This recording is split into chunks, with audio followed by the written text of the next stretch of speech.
সকালবেলা গ্রামের আকাশটা যেন অন্যরকম। সূর্যের নরম আলো ধানক্ষেতের উপর পড়ে সোনালি আভা তৈরি করে। সেই আলোয় ভেসে ওঠে শিউলি গ্রামের ছোট্ট বাড়িগুলো। এই গ্রামেই জন্মেছিল রাশেদ, কিন্তু অনেক বছর ধরে সে শহরে থাকে। রাশেদ শহরে ভালো চাকরি পেয়েছিল। ব্যস্ত রাস্তা, উঁচু দালান আর কোলাহলের মধ্যে সে নিজের জীবন গুছিয়ে নিয়েছিল। কিন্তু তার মনে সবসময় একটা শূন্যতা ছিল, গ্রামের সেই শান্ত পরিবেশ, পাখির ডাক আর মাটির গন্ধ যেন তাকে প্রতিনিয়ত ডাকত। একদিন হঠাৎ করে রাশেদ সিদ্ধান্ত নিল, সে গ্রামে ফিরবে। অনেকদিন পর সে ট্রেনে করে গ্রামের পথে রওনা দিল। জানালার পাশে বসে সে দেখছিল সবুজ মাঠ, নদী আর ছোট ছোট গ্রামগুলো। তার মনে হচ্ছিল, সে যেন নিজের হারানো পৃথিবী ফিরে পাচ্ছে। গ্রামে পৌঁছানোর পর রাশেদের চোখে আনন্দের জল চলে এলো। গ্রামের মানুষগুলো তাকে দেখে খুব খুশি হল। সবাই তাকে ঘিরে ধরল, রাশেদ, এতদিন পর কেমন আছিস? তাদের ভালোবাসা দেখে রাশেদের মন ভরে গেল। রাশেদের পুরনো বাড়িটা অনেকদিন ধরে ফাঁকা ছিল। দরজায় ধুলো জমে গেছে, উঠোনে আগাছা। সে নিজেই পরিষ্কার করতে শুরু করল। পাশের বাড়ির কাকিমা এসে বললেন, বাবা, তুই একা পারবি না, আমরা আছি। গ্রামের মানুষজন একসাথে মিলে বাড়িটা আবার নতুন করে সাজিয়ে দিল।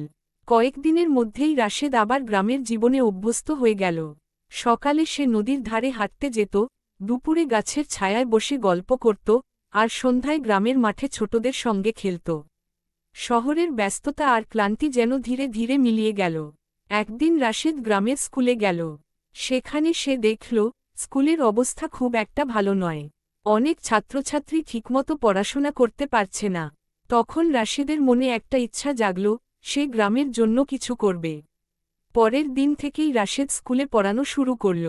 সে ছোট ছোট ছেলেমেয়েদের গল্পের মাধ্যমে পড়াতে লাগল। তার পড়ানোর ধরন এত সুন্দর ছিল যে, বাচ্চারা খুব আগ্রহ নিয়ে পড়তে শুরু করল। ধীরে ধীরে গ্রামের অন্য মানুষরাও তার এই উদ্যোগে সাহায্য করতে লাগল। রাশেদের এই পরিবর্তন দেখে গ্রামের মানুষ খুব খুশি হল। তারা বলল, তুই শুধু নিজের জন্য নয়, আমাদের সবার জন্য ফিরে এসেছিস। এই কথা শুনে রাশেদের চোখে আবার জল চলে এলো, কিন্তু এবার সেটা আনন্দের। একদিন সন্ধ্যায় রাশেদ মাঠের ধারে বসে সূর্যাস্ত দেখছিল। লাল আকাশ, পাখিদের ফিরে যাওয়া, সবকিছু যেন তাকে এক অদ্ভুত শান্তি দিচ্ছিল। সে বুঝতে পারল, এই গ্রামই তার আসল ঠিকানা। শহরে সে অনেক কিছু পেয়েছিল, টাকা, সম্মান, আরাম। কিন্তু গ্রামের এই ভালোবাসা আর শান্তি সে কখনো পায়নি। তাই সে সিদ্ধান্ত নিল, সে আর শহরে ফিরবে না। এই গ্রামেই সে নিজের জীবন গড়বে। কিছুদিন পর রাশেদের উদ্যোগে গ্রামের স্কুলটা নতুন করে সাজানো হল। নতুন বেঞ্চ, বই আর খেলার সরঞ্জাম আনা হল।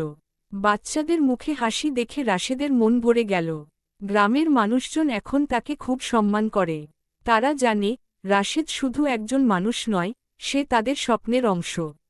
তার জন্যই গ্রামের ভবিষ্যৎ এখন আরও উজ্জ্বল। রাশেদ বুঝতে পারল, জীবনের আসল সুখ কোথায়। সেটা বড় শহরের কোলাহলে নয়, বরং ছোট্ট গ্রামের সরল জীবনে লুকিয়ে আছে। মাটির টান যে কত শক্তিশালী, তা সে নিজের জীবনে অনুভব করল। এইভাবেই রাশেদের জীবন নতুন করে শুরু হল, নিজের গ্রামের মানুষের সঙ্গে, ভালোবাসা আর শান্তির মাঝে।